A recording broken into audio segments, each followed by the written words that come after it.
overview of what is proposed as part of draft changes for the Family Support 360 waiver.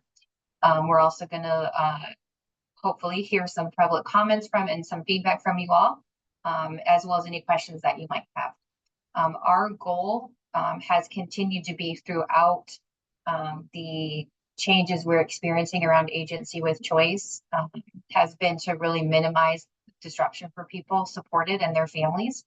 And in doing so, providing a stable and reliable service as part of that. And so we're optimistic that the proposed amendment will help us to meet that goal as well. And so with that, we'll go ahead and jump in. So before we get started, an opportunity for you to ask any questions. You can submit those questions anonymously through the Menti poll, again, hovering over that QR code. If you don't have a smartphone with a camera, you can log in at menti.com. And you can use the code at the bottom, which is 4288993. And we'll be watching that throughout the conversation tonight, and we'll come back to those at the end of the conversation as well. And we're going to move on, but I know that that information is also in the chat if you want to pull from there. So we're going to jump into what we're all here for, which is the waiver amendment and what's being proposed as part of the 30-day time frame that we are currently in around public comment. So right now, the process that we're in is a two-step solution, essentially. And so we are making changes to agency with choice, and we're currently on step 1.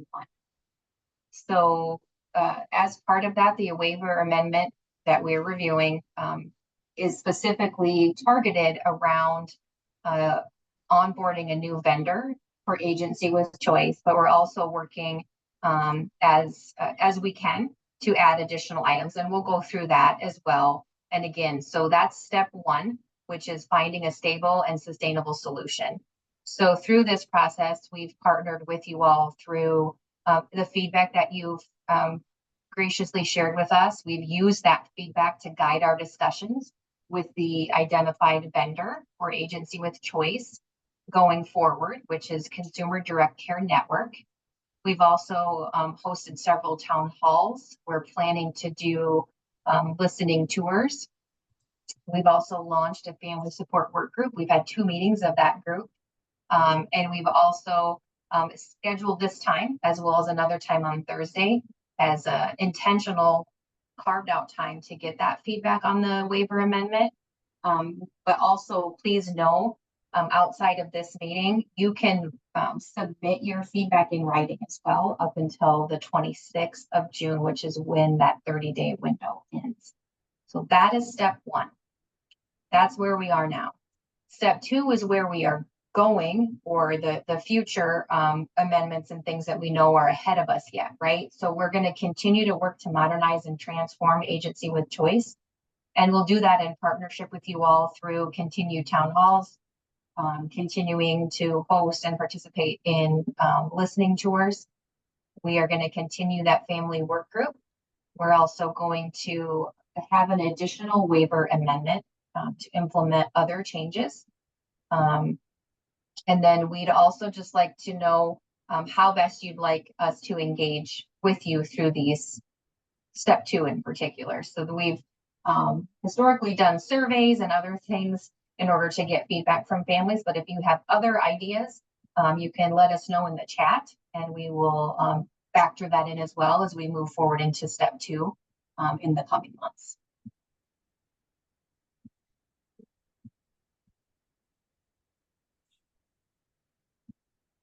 So before we jump into actually the content of the waiver, just want to talk a little bit about the public comment process.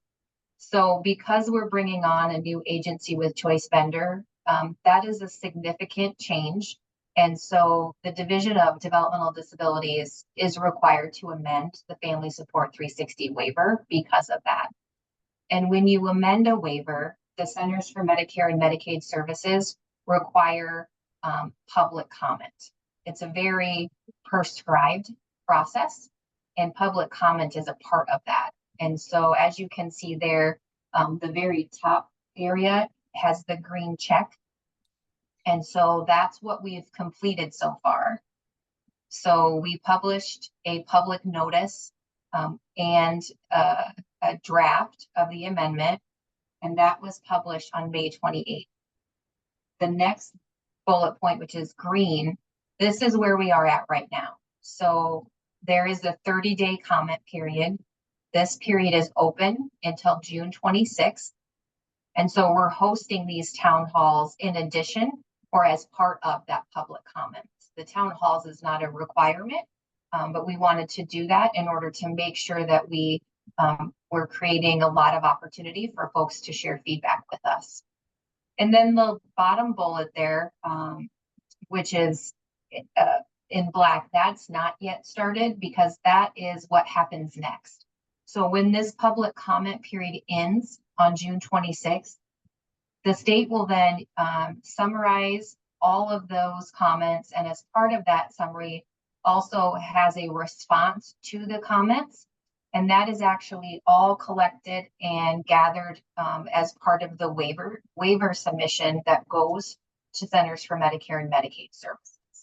And so again, we haven't yet started that. That won't start until June 26th, after June 26th. So once that's done, we'll then submit the amendment to Centers for Medicare and Medicaid Services for their review. So right now we know that CMS requires us to share information about the waiver amendment, and we've done that through email. We've done that through the website. We are hosting town halls tonight and then also Thursday over the lunch hour to talk about the changes that we have proposed in the draft amendment, and also to take any public comment in these two sessions as well.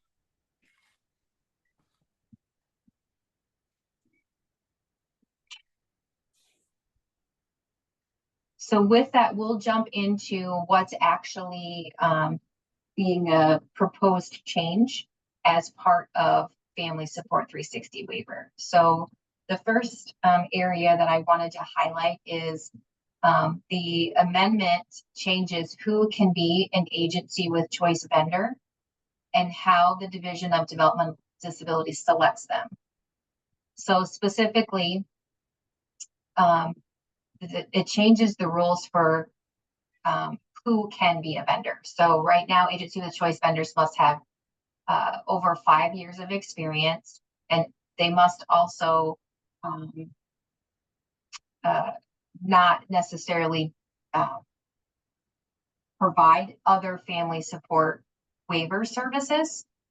And so with the change to the agency with choice vendor that we're proposing with Consumer Direct, they are only going to be taking on self-directed services. It doesn't change like other family support services.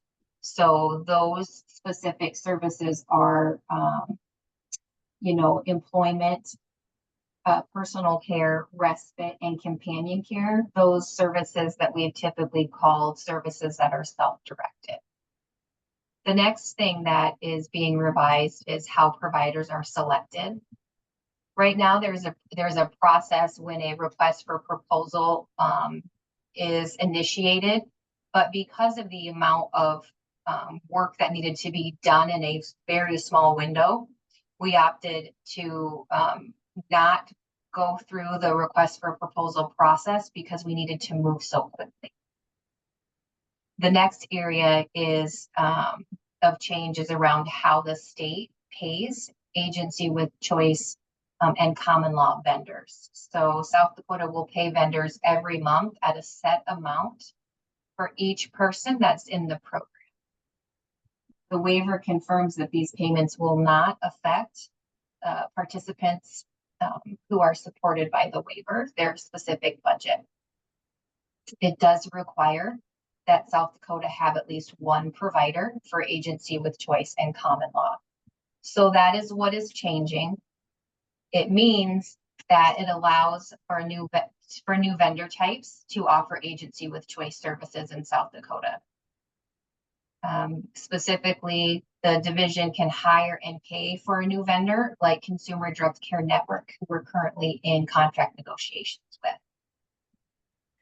It also means that DD is required to have a vendor for agency with choice and common law. For those self-directed service, there will be a vendor.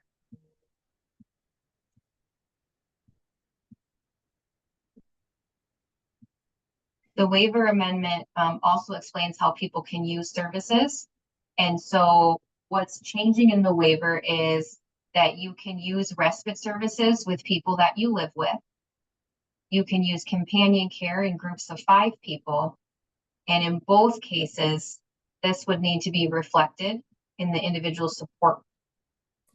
So this means that the waiver amendment allows you to use respite with people living in your home and companion services with other people. So this is a clarification as well.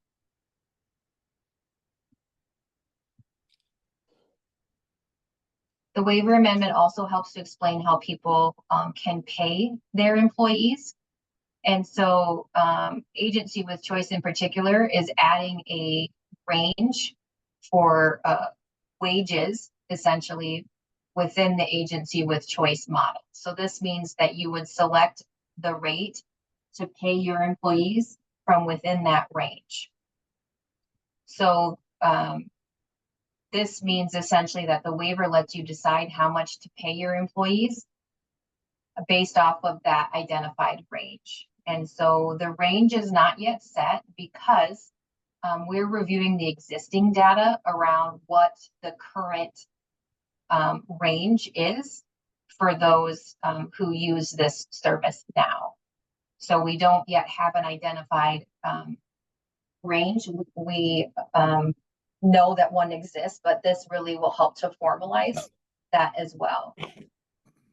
With this, there is no change to wages within common law. That continues to be usual and customary. So again, common law within the waiver allows you to decide what to pay your employees with one requirement that the payment must be usual and customary.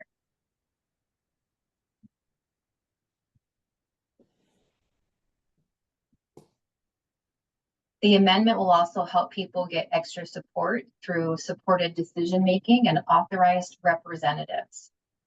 So we're changing, what we're proposing to change in the waiver confirms that a person receiving services through Family Support 360 can use supported decision-making to help self-direct.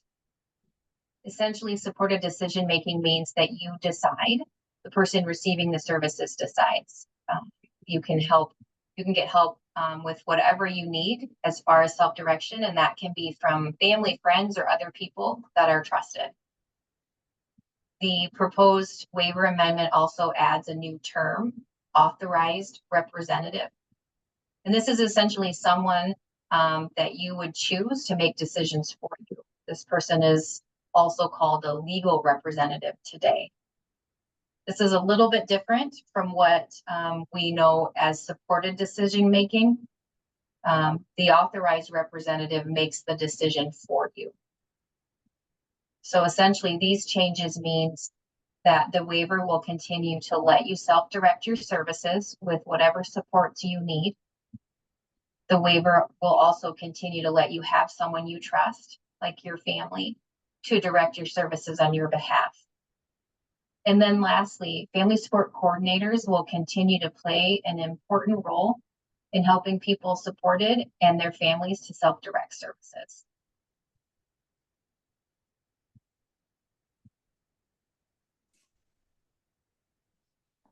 Again, the waiver amendments helping people get support when they self-direct. And so the proposed amendment clarifies information about the agency with choice grievance system. This is in case you need any help settling a dispute between you and your employee. The proposed waiver amendment also updates the waiver to share that the Division of Developmental Disabilities has hired an experienced family member This family member gives you information and assistance support. And this person also helps you and your family to self-direct. And we're fortunate because that's Carrie, who's on the call with us this evening. This amendment also calls out the important role that family support coordinators have in providing information and assistance.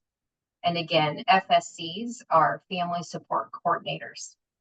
So these proposed changes mean that there will continue to be a grievance system if you need help resolving issues with your employee. And sometimes grievance is also called complaint. So if you have a complaint and you need help resolving an issue with your employee, the agency with choice vendor will assist in that. Like I said, also the Division of Developmental Disabilities has a family member on our staff who's very experienced in self-direction. It is a phenomenal resource, and she is great at what she does. And then lastly here, family support coordinators will continue to support you to self-direct services. We agree with you that family support coordinators are an absolute vital part of services that are offered and received through the Family Support 360 waiver. And we wanted to make sure that that was really clarified in the waiver amendment as well.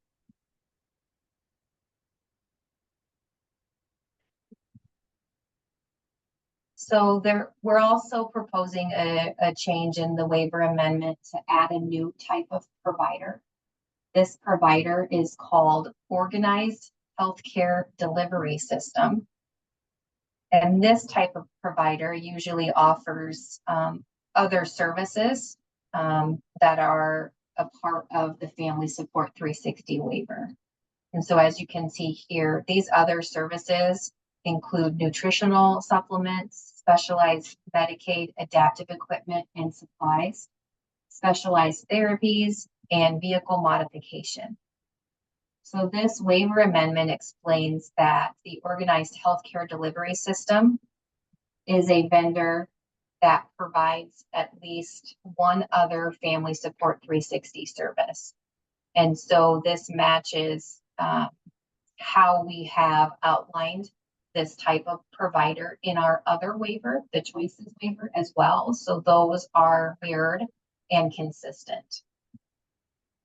So these specific proposed changes in the waiver amendment essentially mean that if a vendor provides Family Support 360 service, they can also offer these other services through the Organized Healthcare Delivery System. And again, the goal really is to make it easier to have vendors who can offer these other services as well. Typically, this type of provider, the Organized Healthcare Delivery System, works with vendors who are not specifically Medicaid providers, like Amazon or a hardware store or another entity that can give you more access to goods and services. So if you think about using Amazon to order nutritional supplements, that would be an example. Rather than right now, this occurs, and you might not even know, but it occurs through a subcontract, and this takes away that need and puts it actually directly within the waiver. So there will be no more need for that. And of course, it wouldn't you might not know that exists, but it's making a more effective and streamlined process.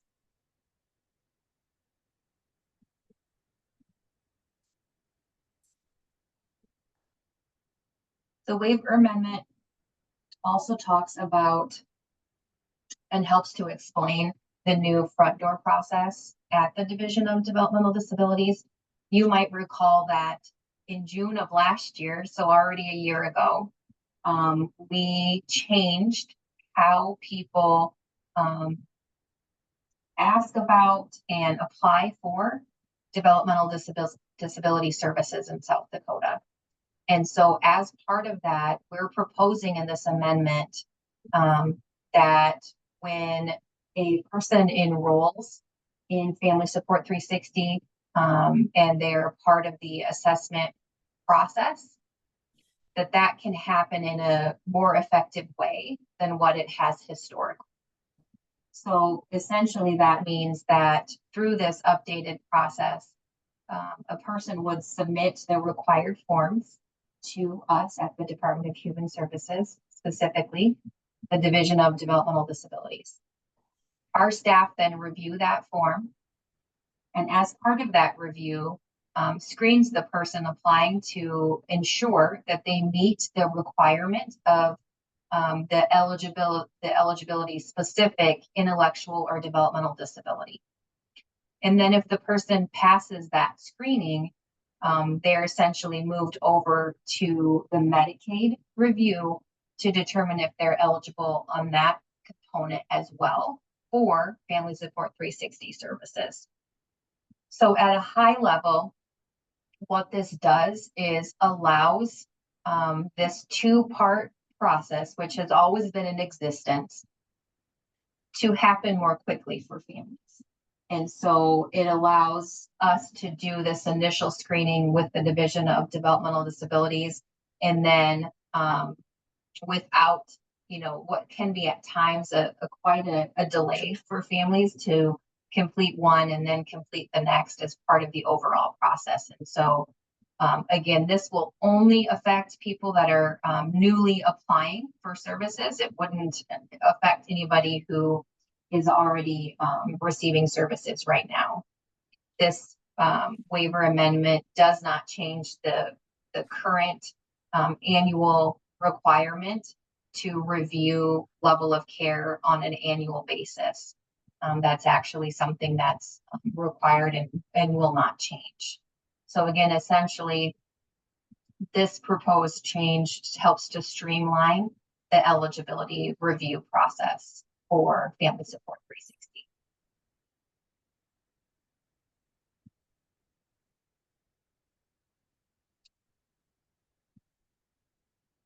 So if you haven't entered any questions or feedback, now is your chance to do that again. You can do so through the Menti poll using the QR code or going directly to the menti.com website. If you go directly to the website, you can enter in the code at the bottom, 4288993. And then we will watch for that feedback. Have we received any so far, Shivani? Yes, we do have one comment. Okay. So the comment is, how do we comment when we don't know what wage range will be with AWC? Oh, so specific question around the proposed wage range change. The best thing I can say about that is there's already a wage range that exists within family support. This change is essentially formalizing that as part of the waiver. So the requirement for it to be usual and customary and to be within a standard range for a service, that's not new. The only thing that's changing is that we're putting that directly into the waiver. And like I said, we are working to analyze what that range will be. We're using the existing data now.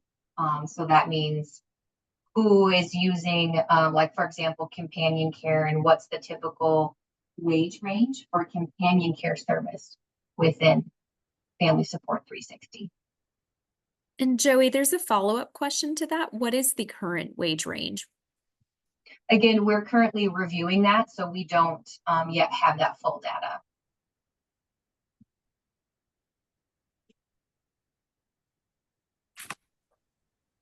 There's another question about the wage range. Will the wage range be adjusted annually or what frequency?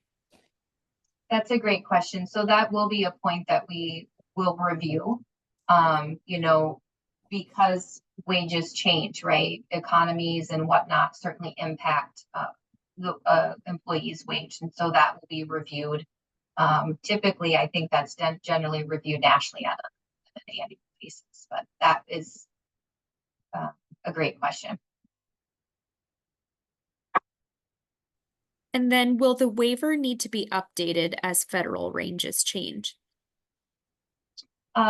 No, because I don't believe that we plan to put a specific range directly into the waiver. If we do, then yes, it will need to be updated whenever that is updated.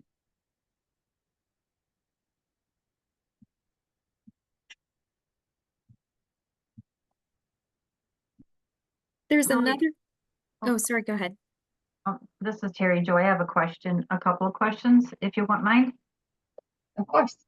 Okay, so with respite care, can you provide a little bit more feedback about the changes with that, providing people living in your own home? So can you give me an example of what that means, Joy? Yeah, so that could be perhaps there's a family who has more than one child who receives family support services.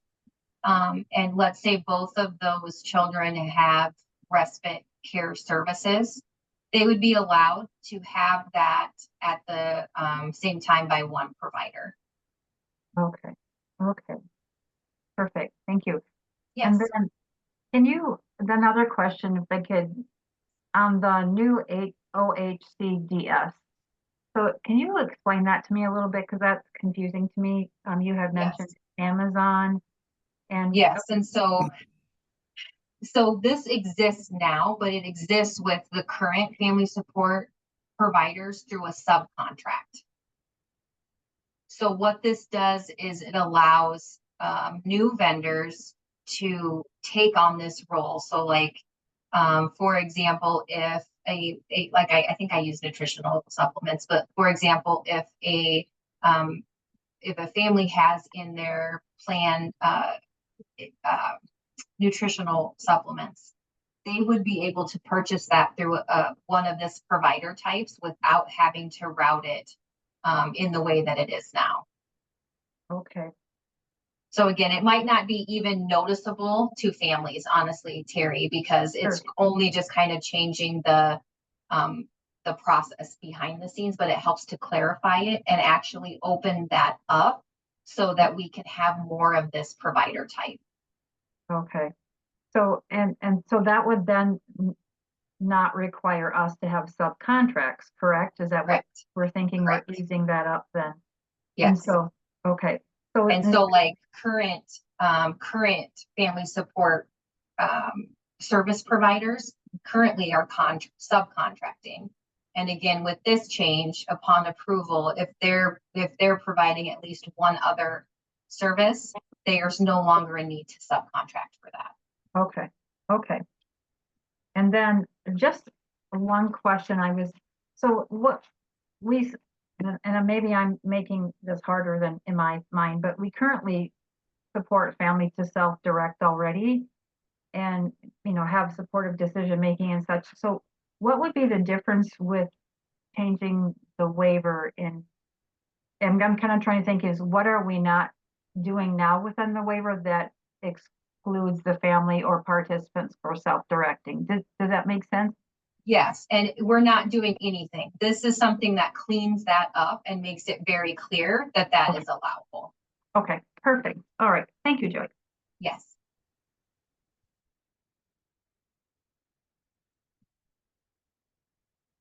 Joey, there's a question in the chat. Okay.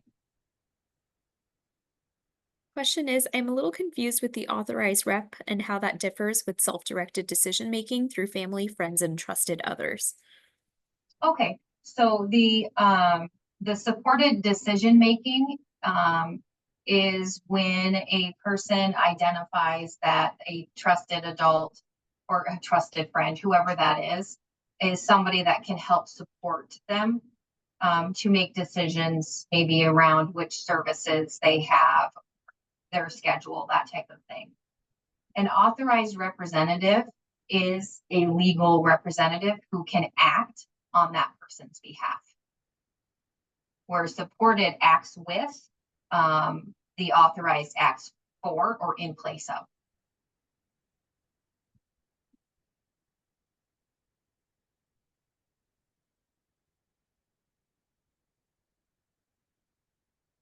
There are some more comments in the chat that I can give Joey. So, sorry, not in the chat, in the Menti. Hi, my question is, if you have a respite care provider already at the years of experience required changing, will it affect them? So this change to a new vendor will affect anybody who is receiving that service now. So in the example provided, you currently have a respite care provider. With this change, the agency who is currently helping you to have that respite care provider is changing. And as part of that, then the person that you've identified will go through essentially the employment process with the new vendor.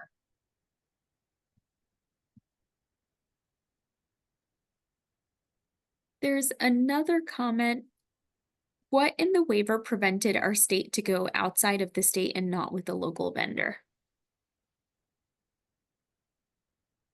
What in the waiver prevented us from going with a local vendor?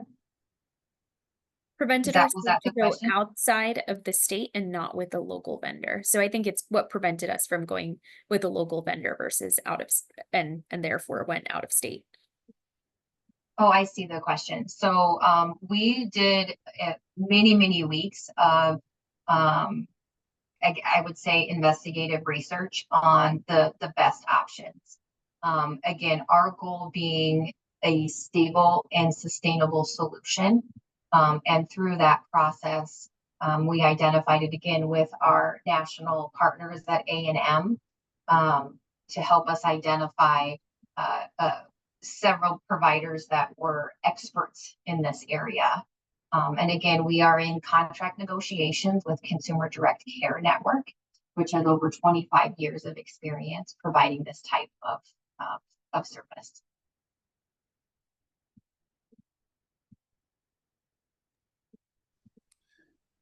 Hello, can you hear me? Yes, Okay, hi, Roy. sorry, and I don't mean to be.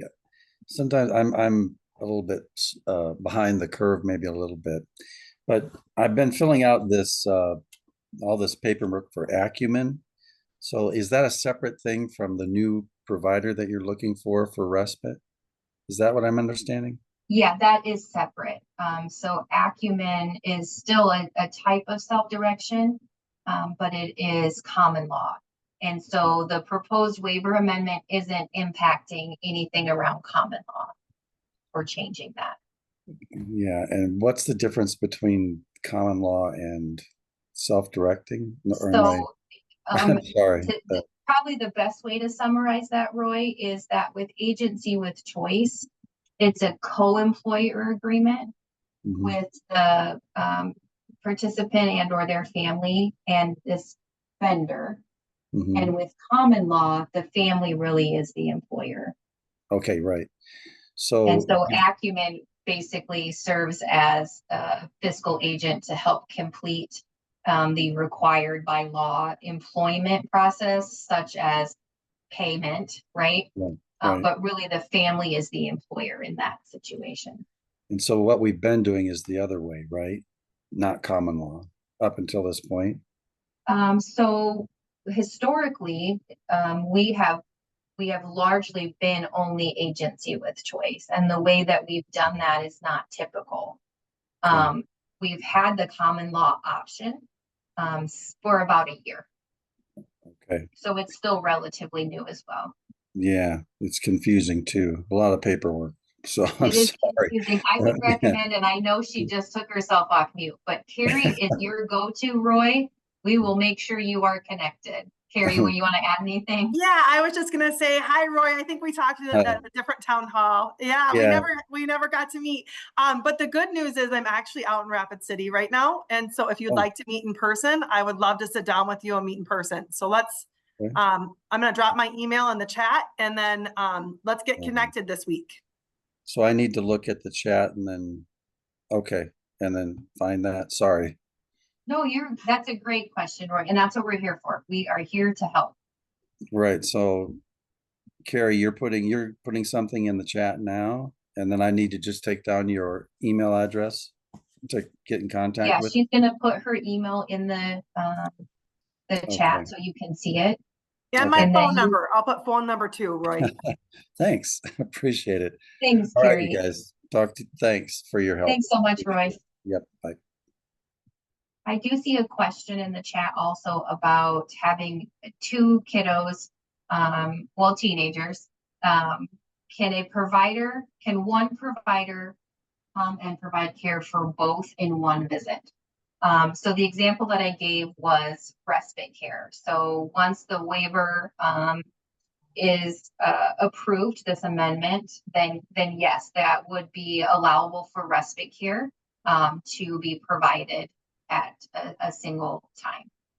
So I have a question. That was my chat. Hi. I wasn't talking about respite care. I was just talking about routine caregiving. Can one provider come over and like change one boy's diaper, get him ready for bed, then go ahead and get the other boy changed and ready for bed? Like a personal care? Yes. Yes. Oh, Yep, they so can.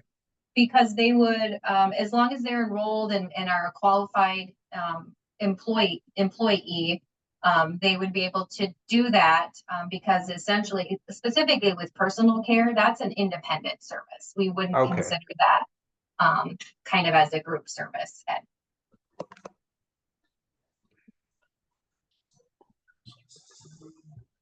Thank you.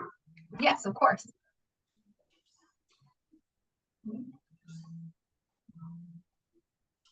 Any other questions, Shivani, that you can see on your end? Yeah, there are two other questions or comments. The first is, since the waiver is being amended, why not add flexibility to what is allowable to purchase?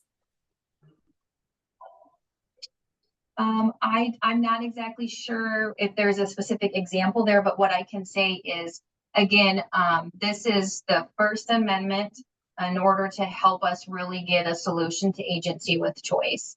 We will have a second amendment in actually just a few short months. And when we go through that process, we'll be looking at adding additional changes as well. So more to come. The other question is, with OHCDS, our FSC orders from Amazon, nutritional supplies from Amazon. So will that be able to happen, or will it have to be from an OHCDS company? No, that will be able to happen.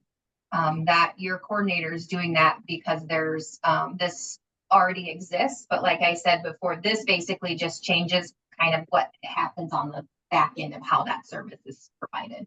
Just opens up more choice and option, but they wouldn't have to change anything. Nutritional supplements.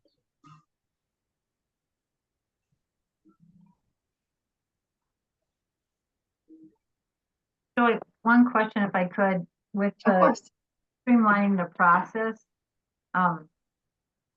which I think that's a great idea, because that will alleviate some of that time it takes once as the family support provider gets the referral information, then we reach back out to families.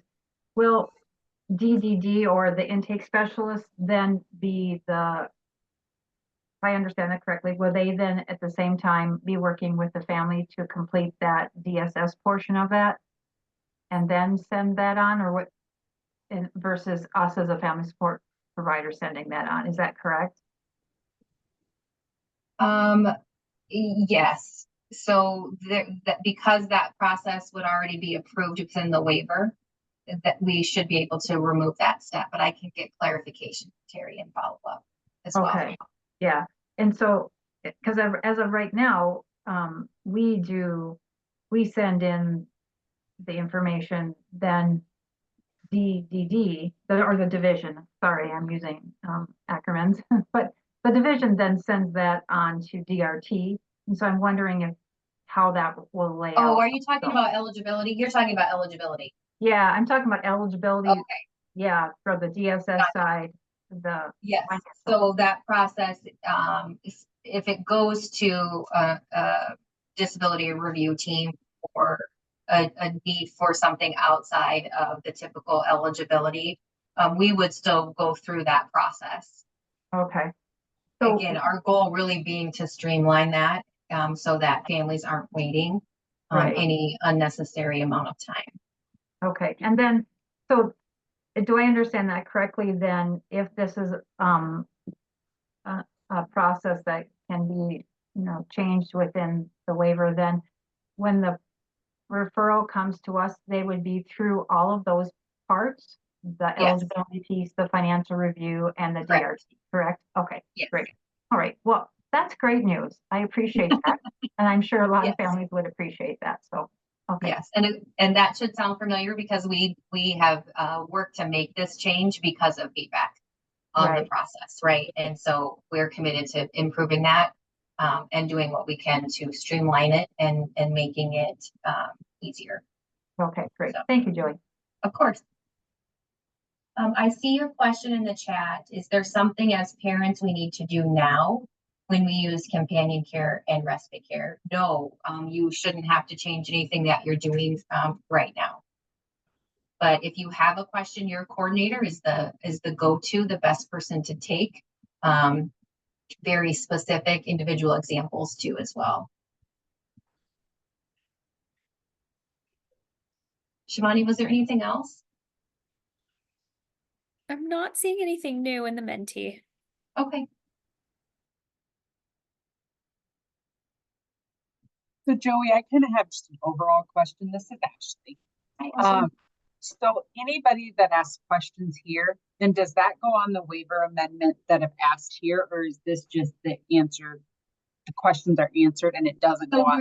Do you see what you probably saw that we're recording. So part of this process is to take all of the comments. And so the state then responds as part of the waiver amendment process to CMS, right? So we say for example, this is probably more than you want to know, but we'll say on June 11th, we held a town hall meeting, right? And then we will have the comments and that will be summarized with how the state either responded now, or if there isn't a response, how we will be responding to take action on that. So that's a requirement. And so that gets submitted to Centers for Medicare and Medicaid Services. Thank you. Yes. And the only reason I was kind of asking that, I didn't ask the question, but someone asked about adding more to it. And I'm wondering if that has to do with like the fences and potentially those other items that maybe don't fall into something else through that waiver. Yeah, because I've been hearing that a lot more. So I don't know, because I didn't ask the question, but I'm wondering if it's something I've been hearing. Yeah. Well, what I was actually thinking was, we had in November a family support study that was completed. And as part of that, there was a few recommendations around waiver services.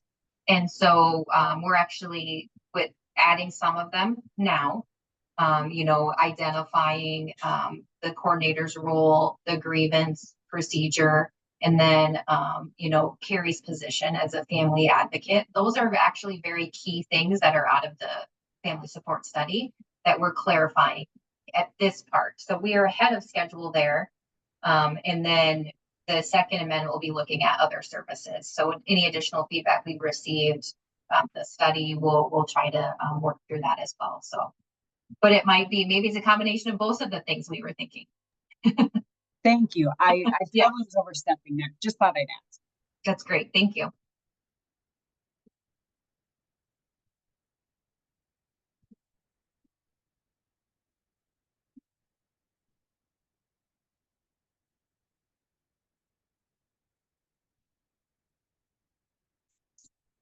I'm not seeing any more in the chat. Shivani, are you seeing any in the Menti? Nope. Okay. Well, we'll just hang on the line. See if any more come in. In the meantime, please help us spread the word. We're going to have another town hall on Thursday over the lunch hour. And I know that if you are currently receiving family support services, your coordinator is probably an exceptional resource for you. Hopefully you've seen an email about tonight and Thursday, as well as information from your coordinator, not just from us at the division as well. I do have a quick question I thought of. I can't figure out how to turn my that's okay. picture on here. When it said that South Dakota's pays agency with choice, the vendors every month a set amount for each person. Yes. That get based on your budget for the year? Because I know we use it more heavily in the summer than we do during the school year. Would that affect how So and when you would use our that's hours? a great question, Deb. So let me see if I can help to clarify. That actually is not related to individual budgets, but it's instead related to like the number of employees that a person who receives services may have. For who we would hire for our So, summer. yeah, so for example, if you have companion care and you have, let's say you have 3 different employees that help to deliver that service, Mhm. the those 3 employees, there would be a certain fee that the state pays for that. Okay, so it's not based on, or that's not just talking about the hours that we use for that Correct, month. yes. Okay, It okay, is not. No, it is not related to like individual budgets and in no way takes away from what's allocated to people Okay. supported. Yep. I was just curious if that meant we had only so much out of our budget to use per month, but I No, understand. I'm happy you asked that so I could clarify. Thank you. Thank you.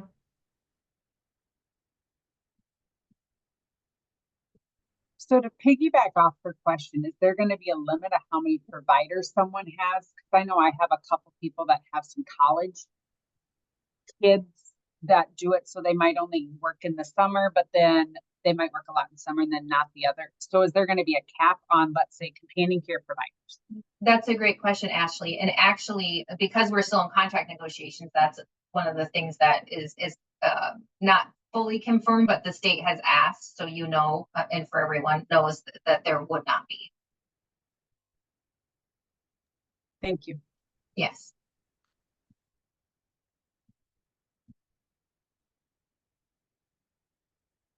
Any other comments, questions?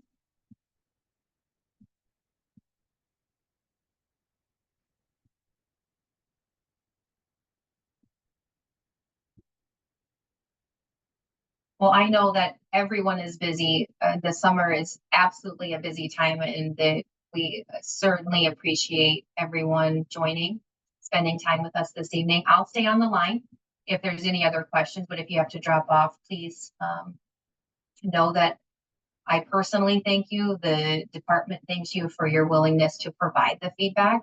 It's very important that we hear from people supported and their families to help to make sure that services meet the needs that are present. So again, we greatly appreciate you joining us this evening.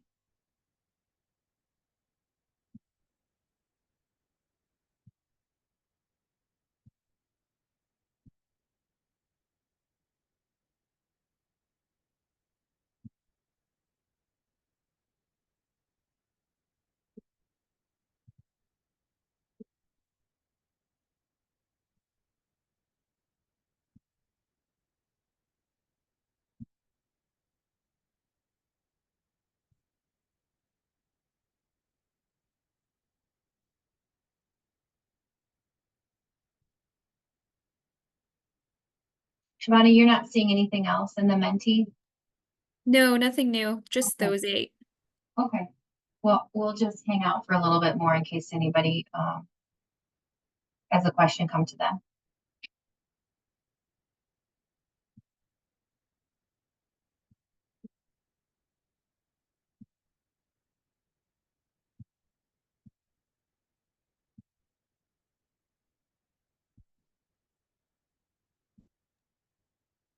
Is Kristen Kilmer on the line? I am.